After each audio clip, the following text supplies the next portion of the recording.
আপনারা 5 স্টার হোটেলে ইফতারি কোথায় করলেন, কে আপনাদের চাঁদা দিল, সেই বিবৃতি সেটা আপনারা বিবৃতিতে জানান নাই। আপনারা রূপায়ণটার মধ্যে 2টা বিল্ডিং ভাড়া করে কেমনে থাকতেছেন, আপনারা এই 8 মাসে এটা আপনারা এটা জবাব দিতে পারেন নাই। আপনাদের শোডাউন করলেন কোত্থেকে গাড়িতে, এটার জবাব আপনারা বিবৃতি দিতে পারেন নাই।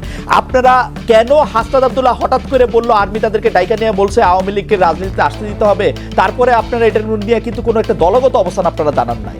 আপনারা বিবৃতি দেন না এমন না, কিন্তু আপনারা কিন্তু বিবৃতি দেন।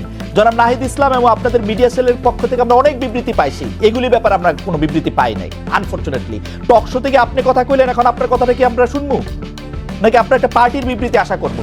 আপনি নতুন রাজনৈতিক বন্দোবস্তের কথা বলতেছেন, একটা নতুন আপনি আমাকে দেখাইতে পারবেন যে এনসিপির সাথে বিএনপির কি তফাৎ, এনসিপির সাথে জামায়াতের কি তফাৎ? কোন জায়গা দিয়ে আপনারা একটা তফাৎ করতেছেন আরেকটা জায়গা দিয়ে একটা নতুন বন্দোবস্ত আনছেন? একটা উদাহরণ দেখান একটা নতুন বন্দোবস্তের।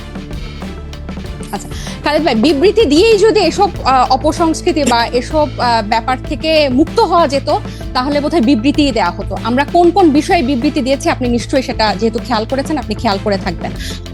এইসব ব্যাপারগুলা বিবৃতি দিয়ে দায়সারাভাবে ফেরানো যাবে না, এগুলোকে জনগণের কাছে পরিষ্কার করতে হবে। এবং অর্থনৈতিক স্বচ্ছতা আমাদের রাজনৈতিক দল জন্ম নেওয়ার আগে থেকে আমাদের অন্যতম প্রায়োরিটি।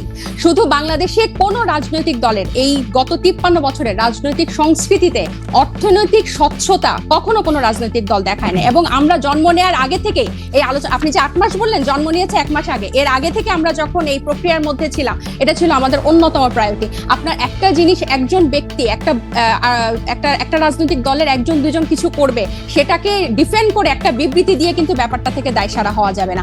বরং আমাদের হোমওয়ার্কটা হচ্ছে, আমাদের কর্মযজ্ঞটা হচ্ছে এই জিনিসটা কিভাবে স্বচ্ছভাবে মানুষের কাছে পরিষ্কার করা যায়, যাতে এটাই হচ্ছে আমাদের বিএনপি এবং জামাতের থেকে আমাদের পার্থক্য। বিএনপি এবং এই যেসব রাজনৈতিক দল স্টাবলিশ ছিল, তারা কি শোডাউনের রাজনীতি করে নাই? তারা কি পেশি শক্তি দেখায় নাই? তারা কি আর্থিক প্রভাব প্রতিপত্তি দেখায় নাই বিভিন্ন জেলায়? এটা তো আপনি অনেক অভিজ্ঞ, আপনি অনেক বছরের আপনার অভিজ্ঞতার।